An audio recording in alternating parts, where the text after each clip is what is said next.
Hi, my name is Chardo, and welcome to the Sportstalk channel. Today, both of us will be recapping the 49ers, the San Francisco 49ers versus Los Angeles Rams NFC Championship game at SoFi Stadium in Los Angeles, California. Now, I'd like to welcome CGU to the to the show. What's up, man? Recap this game. It was a little devastating to begin with. I mean, we were doing okay in the first half, and second half it was looking like we could have controlled our own destiny, and then these kind of games were kind of like really kind of tricky. So what plays did you see in this game that stood out to you? Like, were there any plays that were kind of like shocking to you or something like that? What stood out to me was our defense was doing okay for a little bit, but they kind of just were slowing. They were starting to wear out, and that's what hurt it, is our offense didn't really do good on the running game. And when you saw the interception, that Jimmy Garoppolo interception, was that like that sealed the game basically for the Niners? There was like no point, we're coming back. The game was basically over at that point. Well, as soon as he threw the interception, there was no point. It was pretty much game over. If he would have just not threw that, he could have at least taken the sack and then have fourth down. But he was taking a risk. I mean, is Jimmy G's a good quarterback? I mean, he does make good decisions once in a while, but sometimes he does make some poor decisions. Well, that decision-making that he made just cost us the game. So, like next time, what are some things that he should focus on so he doesn't make mistakes like that cost us the game? How about trading him? I mean, what team do you think is Jimmy G suitable to go to? Do you think he's suitable to go to the New York Giants? Because Daniel Jones is the worst quarterback on that team. They got to let him go and bring in Jimmy Garoppolo to replace Daniel Jones. I don't know what their cap space. I don't know if they want him. It would have to be a team like Pittsburgh. What does Pittsburgh how does Pittsburgh need Jimmy G? Like, how would he, be of a beneficial to that team? Well, they have a good defense. They have a good running back. The receiving core is talented. I think we can get something. We can cut our losses and get some cap space, and then give Trey Lance the keys and build around this kid. That would be the smart way to go. Because you think that it's time to let Jimmy Garoppolo go and bring in Trey Lance in 2022? Yeah, I think Trey Lance learning under the bench for 1 year actually helped them more, and usually when it comes into their second year, they start to learn the game quicker. So when you bring in Trey Lance next year, what do you think he can? What things can he support or bring to this team? What can Jimmy Garoppolo bring to the game?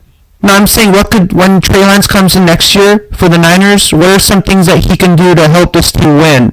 He can extend the plays, and he'll be able to make better decisions, and he can throw the ball deeper than what Jimmy can ever do.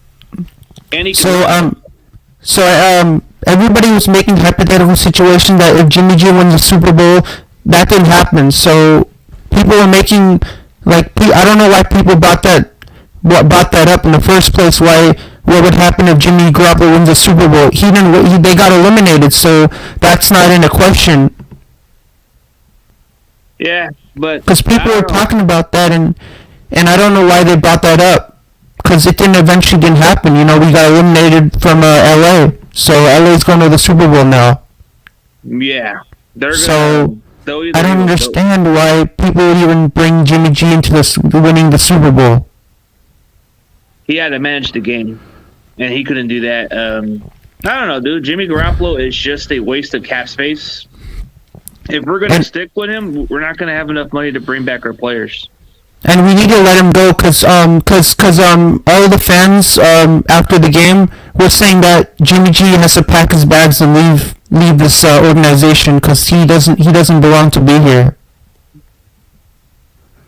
Yeah, I don't know. Depends on what's going on with him, but I feel like this guy doesn't really he doesn't like Jimmy Garoppolo. He is what he is, but if you're going to stick with this guy and settle for that guy, don't you want to get something in return and save some money? If you trade Jimmy Garoppolo, you know how many cap space we'll be able to avoid? How much? From what I'm looking at, if we trade him at this point, we'll save $24 million in cap space. So if the 49ers are looking to do something in the offseason, what should they focus on? Like, move away from football, just focus with their family because, they're out of the Super Bowl, so they're not, like, thinking about football at this point. Let's just say, let's just hope for the best. Let's just hope that maybe Mr. Joe Burrow pulls the win over the Rams. We'll see. Because I was really hoping for the Niners to make it into the Super Bowl, and when, the Bengals got in, it was like, we were hoping for Bengals and Niners Super Bowl, but the Chiefs lost. So then, everybody was saying 49ers versus Chiefs, but that didn't happen. People were saying 49ers versus Bengals, that didn't happen as well. So both of those were dashed. Yeah. What people thought, for the Super Bowl. Yeah. So do you think that was a little upsetting that people wanted to hope that we would play the Bengals in the Super Bowl and we would play against Joe Burrow? But would have been a really good matchup with our defense because we can get to the quarterback. But it's because Joe Burrow doesn't have a good line, but I think the Rams will have more of an advantage when it comes to pressuring Joe Burrow. But I think Joe Burrow is actually he's proven that he can play good against any defense. Like he did it with Tennessee. Tennessee has a really good defense, and he got sacked 9 times, still won the game. You look at the matchup with Kansas City. I think their defense is not as bad as people give them credit for, but he was able to win that game. So maybe I'm wrong of doubting the Bengals, but I feel like maybe Joe Burrow can prove the doubters. I don't know. So do you think that it's going to be interesting to see Joe Burrow go against Matthew Stafford in the Super Bowl? Because this is a matchup I wasn't expecting to, that this would be like the teams that are in the game to win the championship. Who do you think is going to win the championship?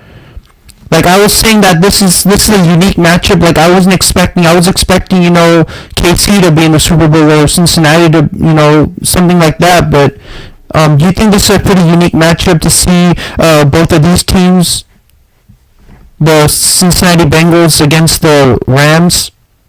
Nah, it's got boring written all over it. Like to me, I felt really bad because I was saying the 49ers to win it all, but now I gotta choose another team to support. So I'm gonna go for Cincinnati now. Yeah, but this game's got disaster written all over it. Like what I say, disaster written all over it. One team's gonna blow out one team. I just gotta feel it. Not sure which one it is. That's the. How do you think it's gonna be a disaster game? The Super Bowl, this year's Super Bowl 56 matchup between us, Cincinnati Bengals and LA Rams. One of those teams one of them matchups better, and one of them can just end up winning it because of the fact that they have a really good team. On Joe Burrow, I think Joe Burrow can do a lot of damage, but then I feel like the Rams can do more damage. So it's a flip a coin between them, and whoever gets the lesser mistakes, but. I think it can be a disaster by the way you look at it because the Rams can either physically injure Joe Burrow on purpose and get caught with penalties, or you can see Joe Burrow just have Jamar Chase have a 200-yard game and the Rams are getting blown the fuck up. One or the other. Like was it when they found out that these two teams were making it, the 49 fans kind of like. I thought our team's going to make it, but then when they found out that the Rams made it, they were like, some fans were just getting upset, because, we had the game, and then if that pass that Jimmy Garoppolo threw, somebody caught it, we would have had the lead. But then he got intercepted, so I was like, I turned the TV off at that point, because at that point there was no point watching the game. The game was whatever, man. I just know that this game's gonna be boring. I couldn't watch it because that was like, even you could see Jimmy G on the sitting on the sidelines. He could be like, I'm not sure. I don't know what I just did. Like I just don't know. Like why would I do such a thing? Get intercepted in a crucial game, in a crucial game where the winner would go to the Super Bowl. Well, whatever the winner is, but I feel like it's going to be an ugly matchup because one of them's going to have the better matchup. I'm not going to say who's going to win because it's kind of like I just know it's not going to look good. Yeah, but everybody was saying Jimmy Garoppolo is so bad, and then they were saying like the faults in him. But then sometimes he goes out and does something, and like people are stunned, and then he makes a good play, and then he gets just some points. But then on the other side, he makes some dumb decisions, and he loses us some points. We could have gained some points on the board, and then he does something, and we lose points because of his bad decision making skills. Yep. Bad decision making by Jimmy. I think Jimmy is only as good as the running game can go. When you look at their offense, the offense is just not going to do much with Jimmy. Jimmy doesn't give you the passes that wows you a little bit. He doesn't throw you those deep passes. When you watch Trey Lance play against the Houston Texans, what's one of those plays that stood out about you when you watch Trey Lance play against the Texans that Jimmy connected? Throw the ball down the field? Yeah, see, he throws the ball down the field, and he can throw it. But as soon as he works on his off-season training, a lot of other fans are saying this guy's going to be scary. He's going to be good. I mean, Trey Lance is good, but people are making a big deal that a rookie quarterback's going to take Jimmy's job. That's what people are talking about that over the news, that Trey Lance is going to end up taking the throne. He's going to end up taking the authority and power from Jimmy G, and it's going to be Trey Lance. He's going to be the one now people are going to be depending on next season. Oh, next season, we don't even know what kind of team we're going to get next season, because the NFC West is going to be tough. It's going to be more competitive, and then you're going to have either the Rams being the defending champs or either just them being the NFC champs. So you're going to get one of the situations, but it's not going to be easy. But I think that at this point, when you look at the cap space, is how much money are we going to have left to sign some players? And the better way to save some cap space is to cut our losses with Jimmy Garoppolo by trading him. I know there's going to be a team that really needs a quarterback. There's 10 desperate teams that want a quarterback. And you know what? We have nothing to lose. We're better off giving Trey Lance the keys, let this kid play. Because if you're not going to play this kid, then what's the point of making this move to get this kid? You giving up draft capital. What is it? You give up like 2 first-round picks just to get this kid and a third-round pick. Just to get him. The least Because I'm like, why did you get Trey Lance in the first place when you're not going to play him, I mean, you got him for a reason in the NFL draft at number 3. Yeah, so, if you got him for a reason, man. Like, if you made that move, I mean, I get that maybe a year would take some good beneficial. It benefits him so he doesn't get pressure. I feel like in his second year, he'll get better with experience now because he's already learned the offense. He's already getting some little experience. But if you're going to just have this guy on the bench, then you're wasting investment right there. But like when you look at a quarterback, you need a quarterback who has good leadership skills. He can lead the team in the right direction. If you have one quarterback who doesn't have good leadership skills and he can't lead the team in the right direction, why get him? I mean, it doesn't make any sense, man. He gotta have like accurate. He can think properly. He can move the team in the right direction. Yeah, you need somebody who can move in the pocket in the right direction. But when you look at Jimmy Garoppolo, what does he possess most that most quarterbacks do possess in today's football is quality leadership. He gives you good leadership because people like him, they respect him. But what he doesn't bring is he doesn't throw the ball down the field as effective. His decision making has been suspect. Trey Lance, you see some of that ceiling, the potential that maybe he could be another Josh Allen. And Josh Allen is really good in today's football. It took him a couple of years to develop. Maybe this can be it could do wonders for Trey Lance, but some have said that maybe he's not ready for next year. But I think you have to give this kid a chance to play, or else what's the purpose? You're just wasting investment. And plus, we're already wasting draft picks on guys we should already play. Like Aaron Banks, why do you even draft this guard if he's not going to even play? Why you even draft a running back if you're not going to even have him get some more playing time over a guy like Elijah Mitchell? No disrespect to Elijah Mitchell, but you were in the 6th round. You're a good running back, but you got to split some carries. It's wasted. So who do you think we should get back next year? Like, who's somebody that you want the Niners to re-sign next year? Like, which players you want us to re-sign next year? Well, it depends on our cap space, and it depends on how much money we got left. But if I wanted to bring in somebody that's more important to this team, I I think if we can bring back Arden Key for a reasonable contract, I wouldn't mind him. He's a good, solid rotational guy. He can be somebody that can step in as a starter. Let's see. Jordan Willis is not too bad. I think you can get him for a cheaper bargain. He's not too bad. DJ Jones is who I want back. DJ Jones is a good run stopper. Really good run stopper. Very good pressure, too. This guy has heart. I like him. Lincoln Tomlinson, if we're not going to bring him back, at least let one of our other young rookies get some starting roles, then maybe I'd be okay without Lincoln Tomlinson. But I do like Tomlinson. Maybe we can bring him back.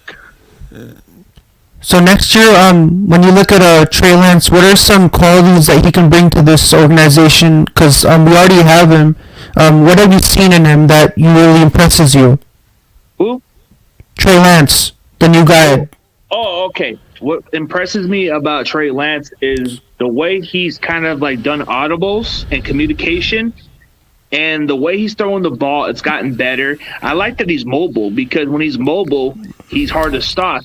But one thing that when I see him play is the fact that he needs to stop being afraid of running. Sometimes you got to go forward at times. But what I like about him is his if he throws that deep ball and he has one bad series, he comes back more chill and collective, and he plays good. That's what I like about him. Yeah, because when he's so young. Because when you play football, you gotta take risks, right? In football, right? You gotta get involved in risky situations that put your team, might lose the game, you might win the game. Do you agree with that? That you need to take risks in football once in a while. The risk and part of him playing is he just needs to play more. I think that's the only downside of him coming into the draft was he only had a 1 year full starter. He had 17 career starts in college and barely threw over 300 yards. So that's the only sample size you see out of Trey Lance in college. But now that you got 2.5 game samples of him playing, there's that wow factor, and there's that, okay, we can work with it. That's one thing when you look at Trey Lance in those 2 games. But I still need to get at least, when I'm watching him play, I want to get a full season out of this guy, because I can't evaluate him until he plays more. That's the way I look at it. So for Trey Lance, do you think that his college career is better at North Dakota State, or is his NFL career better? Like, which one is more stands out more for Trey Lance? Well, to be brutally honest with you, man, his college career, man, you're putting it like he hasn't even reached his surface in the NFL yet. Like, I can't say NFL because he only played 2.5 games. So his college career is impressive because he led North Dakota State to a championship. They went undefeated.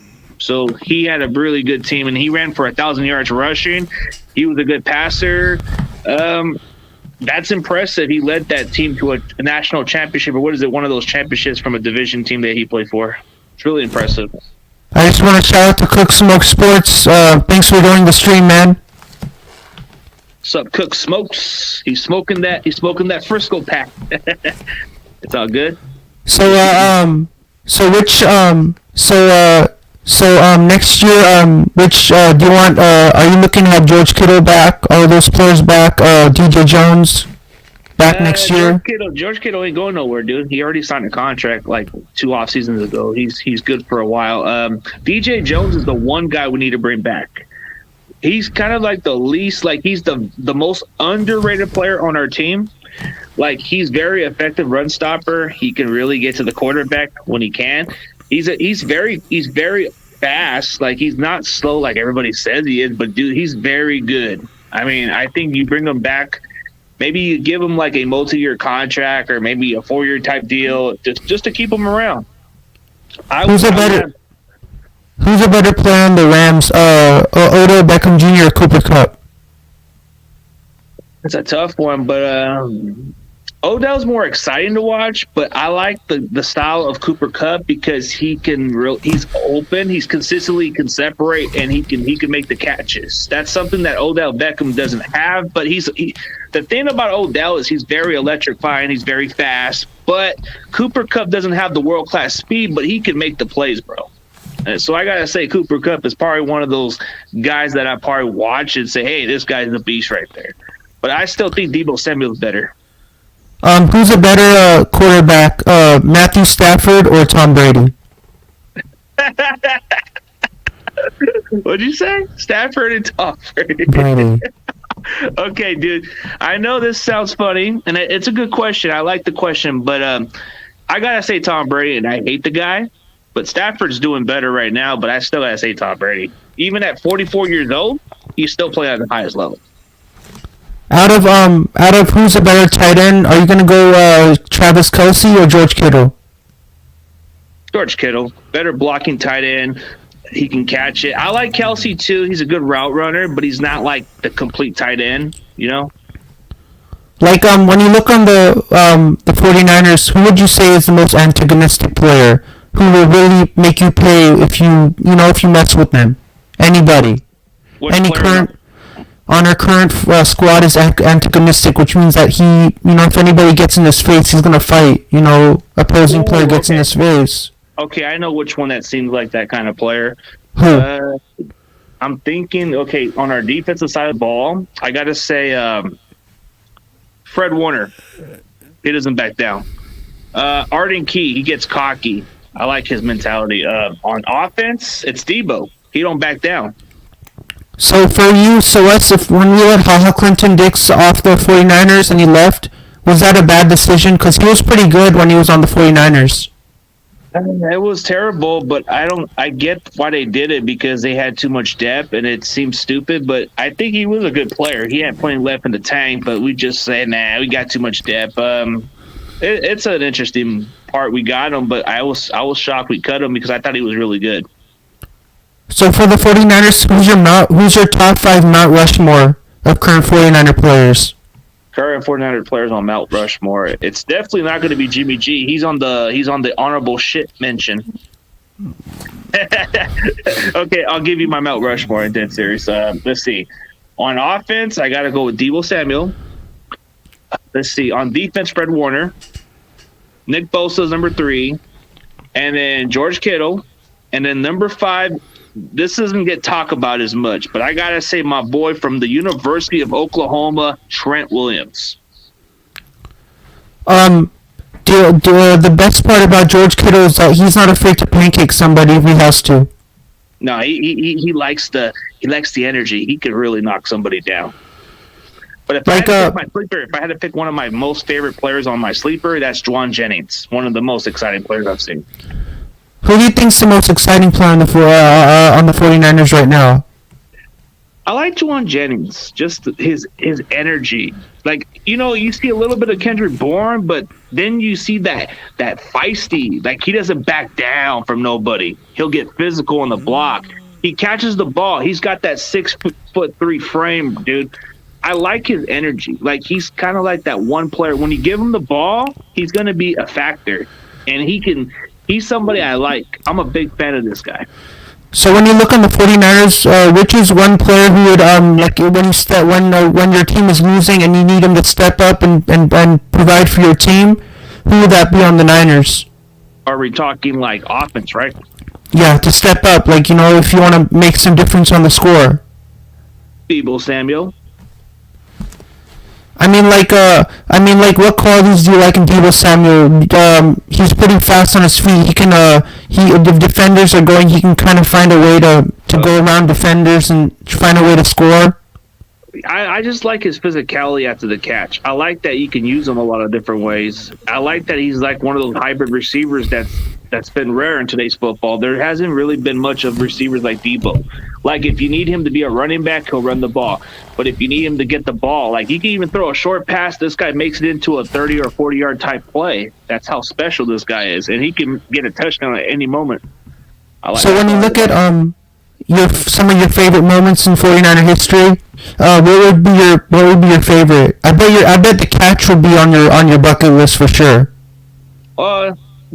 Wasn't even there to witness it, but I'm pretty sure it's up there for every reason. It's a dynasty. It's defining of our dynasty, so of course it'd probably be up there. But if we're talking about when I witnessed something in my team history, the one that I enjoyed the most was the catch two where T.O. caught the ball against the Packers. That one stood out to me. But then there was the one called the comeback, and then the Saints game. It was exciting, but if I had to choose one of my most favorable moments in Niners history was the catch by Vernon Davis, that play alone was game changing, and he cried like TL did. So you're saying that for me, I wasn't there to experience the catch, but it was pretty entertaining how Joe Montana aimed his pass correctly to Dwight Clark, and he elevated up in the air with both of his hands up in the air and catch the ball. So it's pretty entertaining how he could elevate that high and jump high in the air and catch, like they were perfect in sync. You know, Joe Montana was in sync with Dwight Clark, and they had that bond, that friendship where he threw it and Clark was on the other side and he caught it. So it's like really amazing how football players can be in sync. You know, like how they can be like, you know, that connection works so well. Yeah, the play itself is legendary. So it's kind of like he's got that 6'4" or 5 frame, and he can jump for it. So he looked more like a tight end out there, if I had to be honest. But he was a really good player. Then you have another play that goes down as one of the most legendary plays in Super Bowl history. Is that play to John Taylor? That still goes down as the most legendary play against the Bengals to win the Super Bowl. And to me, the thing that I didn't understand when the Cowboys played the 49ers, it was really iconic if Jimmy G recreated that current thing that Dwight Clark did, the Steve Young to Dwight Clark. It would be really awesome if Jimmy G did to Brandon Ayuk and they recreated that famous play from the catch when he threw that catch. It would. For Jimmy G to throw it to Brandon Ayuk and have a recreation of the catch. Yeah, against the Dallas Cowboys. Just to show fans that, you know, would that happen in the past, and now we're bringing that to you, you know, just to recreate it for you in a current, like, NFC wildcard playoff game. That would be interesting. I mean, just imagine if he could do that, but Jimmy ain't coming back next year. I don't know. I mean, it would be cool, but I'm sad that they didn't bring like the catch, like, you know, they recreated it for this year, like just to, you know, bring it the current, like bring the past moments, bring them to the current, like what happened with Dwight Clark and Steve Young. I mean, not Steve Young, Joe Montana. Those catch plays are still outstanding in today's team's history, so it's always going to have a special place for all these players. But there's a foundation that we're building, but it's frustrating. Yeah, we didn't go to the Super Bowl, but there's something that we can put our head up high for. I remember during the Harbaugh era, we lost the conference championship against the Giants, and then we came back the following year. So maybe there's hope there. But if we keep the same talent like last year, and if we keep building it around, then I think we have a great chance to make a return back to the conference and maybe to the Super Bowl. But that's another day to discuss. But you see the culture, they're building the team. It's kind of becoming a really promising team. We're going to be winning consistently the way it's looking. Like if we stay healthy, there's no ifs and buts about our team. We have a chance to be very consistent and compete year in and year out.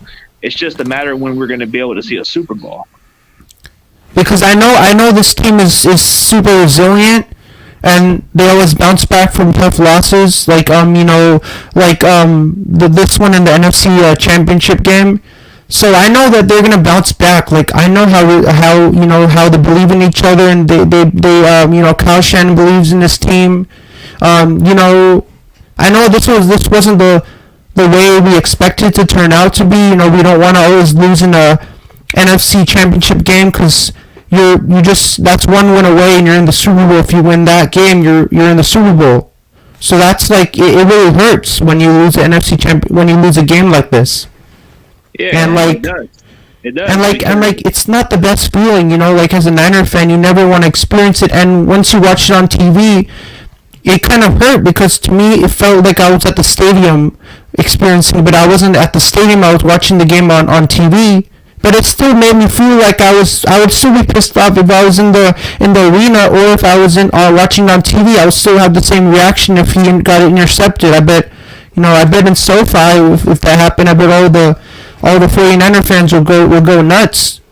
you could see the reactions in the stadium when Jimmy G that ball got in when he got that interception, and that sealed the game. I bet fans in SoFi would be like shaking their heads in disbelief because wouldn't even know what their quarterback just did. So that's gonna make people on the edge of their seats to see that experience like live in person, like in front of their eyes. Well, let's just say about the fact that we got further. I was overreacting about how the way we played, but it was the moment of my frustration expression of how I feel. But I don't want to look at this like, man, always next year stuff. I don't like that. It's kind of gotten old. We need to actually win a Super Bowl, and this team has what it takes. It's just we need to get the right pieces. If we can get some really good players, like. I know we're going to probably lose a couple of key players here and there in free agency, but can we at least get some players in the draft that we can build around, or get some guys through just build around? That's all I look at. DJ Jones, I think he's probably the one priority that we should bring back and give him a really good contract because he wants to be out here. Guys like Arden Key wants to be here, but we just got to give him the fair contract, and that's going to be the tough one. And the question is D Ford, are we going to be able to release this guy? Because I think he's pretty much done with football. I mean, why do you say that he's done with football, D Ford? Because he's having some arthritis issues. His back is a problem. It's just like, dude, they're always limiting this guy, and he hasn't really paid dividends for our defense. So I don't know if he should even come back because we can't count on him no more. And the jury's on Javon Kinlaw too, bro. He has knee problems, and I think I was a more critical fan that hated that pick to begin with because of the fact that he has knee issues. And I felt like, yeah, he may be a big dominant beast, but he has a knee problem, and that's going to be a long-term issue. Because when you look at players, you need to rely on them. Like, if you can't rely on them, there's no point bringing them back. Mm-hmm. Yeah. You gotta rely on them and think that what they're gonna provide for your team. And for whatever reason, we always tend to find some good players in the late rounds, so we find our diamond in the roughs. So that's a good thing. But I know that I know it's a long ways off, but it kind of hurts that there's no football anymore for the Niners. But I'm gonna still make content for the 49ers, even though we don't have any football anymore. I'm still gonna make content, still make videos out there, put it out there on my channel. Yeah, I'm working on roundtables, so I'm gonna do some roundtables and still work on content consistently. But what are some tips that you give to the team in 2022? Like, what are your tips still for success in 2022 for the 49ers? What's the tips for them? For this season that they finish, we came with resilience. We came with underdogs. We were just very little close to getting to get to the Super Bowl. All we got to do is just finish what we started, keep the same players that want to be here, and build around the draft, and get the players who want to be here personally. Cause I know that this was hard, but I know next year that we're gonna come out even harder and stronger next year with Trey Lance. Definitely with Trey Lance. I mean, he's gonna be the star of our team next year, and once you go to Levi's and you go there, you're probably gonna see like the whole stadium's gonna be like everybody's gonna be wearing Trey Lance jerseys and Levi's when you go. It's gonna be full of fans wearing number 5. Yeah. So are you excited that when you go to Levi's, are you excited that everybody's going to be wearing number 5? No, number 10. So it's going to be the stadium's going to be flooded with everybody wearing number 5, the number 5 jersey. Yeah, Trey Lance. Yeah, number 5 is going to be selling because it's like it kind of reminds me of that Jeff Garcia's number. So do you think that what are your thoughts of Jeff Garcia? Was he a pretty good playmaker when he was playing for our team back in the day? He was good, but not great. He was a guy that kind of had the team around. He was backing up Steve Young before he retired, and then he became his own guy. and he was a guy that he took us to the playoffs a couple of occasions, but he was a Pro Bowl quarterback. He was definitely a guy that if you needed a starting quarterback to give you winning seasons, this would be the guy. So so as a student of San Jose State University, Jeff Garcia played college football for my school. So that was pretty dope. That I got, I didn't get to see him play on our football team when he was with us, but it was really cool that he was part of our organization, and he got us some winning games. So that was pretty cool. I think he was pretty much one of your only best players in your school history. No disrespect to your entire team, but I think that's pretty much the only best player I've seen come out of your college. Oh, so you're saying that in my school, at San Jose State, he was the only best player at my college? Yeah, and that's no knack on him. He's good. But it's so cool that when he went to the 49ers Hall of Fame in Levi's, there's a museum and they have all of the artifacts in there, and they have Jeff Garcia's jersey, and I was like so excited when I saw it. I met him. I'm so excited that they have his jersey hanging up in in the museum just for everybody to see. So what was your thoughts of Jeff Garcia defending against Mita Kimes and calling her this and saying you don't know what the hell you're talking about? I like Jeff Garcia. He was a good playmaker, and I like how he played. He was really fast. So, I'm really excited that he's on our as part of our organization, and he's made it stronger. When he was playing for us back in the day, he was really strong. He had a strong presence. He didn't mess around. When he was playing football, he just focused on my game and not focused on anything else. No, but what was your thoughts of him defending Jimmy Garoppolo when he called out Mita Kimes?